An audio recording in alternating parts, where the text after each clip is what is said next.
Well, this poem begins with a quote again from Juan de Oñate. So this is what he says upon reaching the Rio Grande River at El Paso del Norte, at present-day El Paso, 1598. So they're just sort of at the very beginning of their journey. And you can sort of imagine, in our cliched version of it, him planting a flag or something in the ground. And he says, I take and seize tenancy and possession, real and actual, civil and natural, 1, 2, and 3 times, without accepting anything and without limitations. And that is actually only just a brief, abbreviated version of what he actually says, which goes on, and the 1, 2, and 3 times, he says it a number of times in this proclamation. So this is El Camino Real. This is how they made the New World. Every once in a while, they stopped. They tied 2 yucca stalks together to make the sign of the cross. They prayed. Silence answered them from all directions for hundreds of miles. The silence did not want to stop.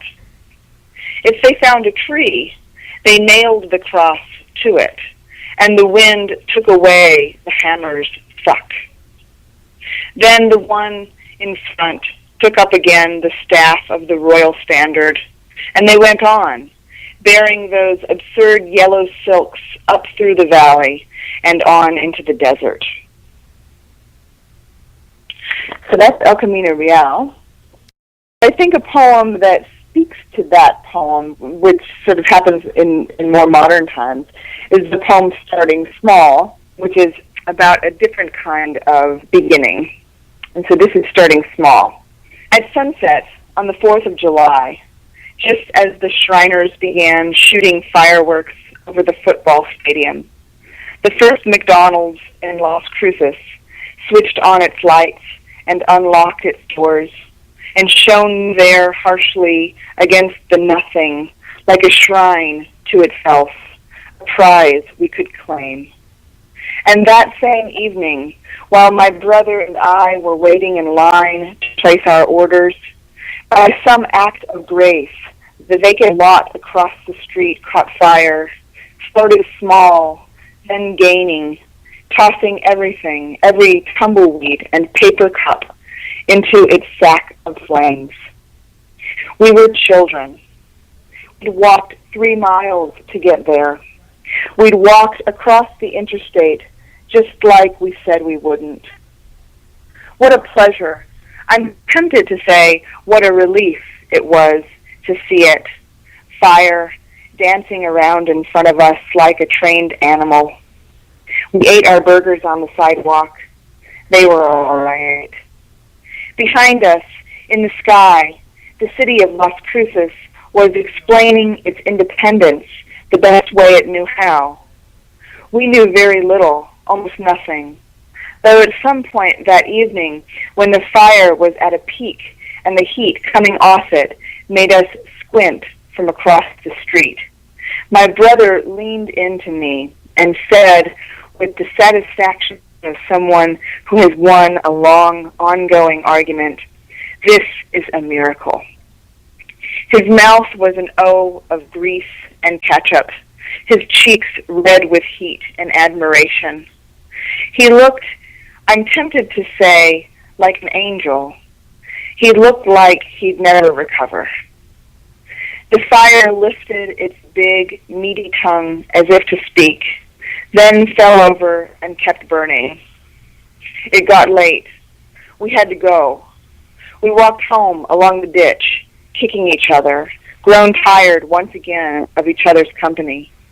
We grew up. Something big was built on that vacant lot, something indestructible that wasn't big enough and was torn down so something bigger that would go immediately out of business could take its place. Now I see what he meant. The miracle wasn't the fire. The miracle was no one called the fire department. No one thought to. And the miracle was that, allowed to continue, the fire grew, caught up with itself every few yards, and grew. And the miracle was no one stopped it. And the miracle was no one wanted to stop it. Two poems kind of speak to each other, again, addressing the line between making progress and devastation or desecration of a sacred spot in the name of progress.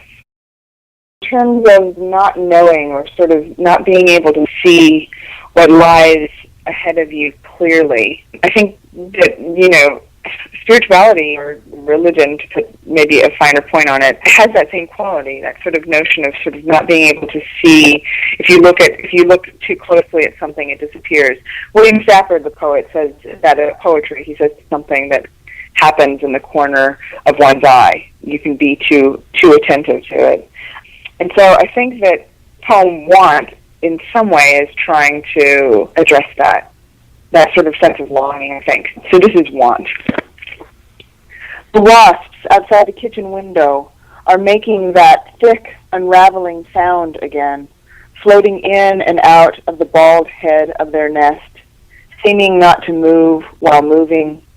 And it has just occurred to me, standing, washing the coffee pot, watching them hang loosely in the air, thin wings, thick, elongated abdomens, sad, down-pointing antennae, that this is the heart's constant project, this simple learning how to hold hopelessness and hope together, to see on the unharmed surface of one the great scar of the other, to recognize both and to make something of both, to desire everything and nothing at once, and to desire it all the time, and to contain that desire fleshly in a body, to wash it and rest it and feed it, to learn its name and from whence it came, and to speak to it, oh, most of all, to speak to it, every day, saying to one part, well, maybe this is all you get, while saying to the other, go on, break it open, let it go. Thank you to Carrie Fountain once again for joining us on A Cup of Poetry, and thank you all for listening in. I'm Langan Kingsley. Until next time.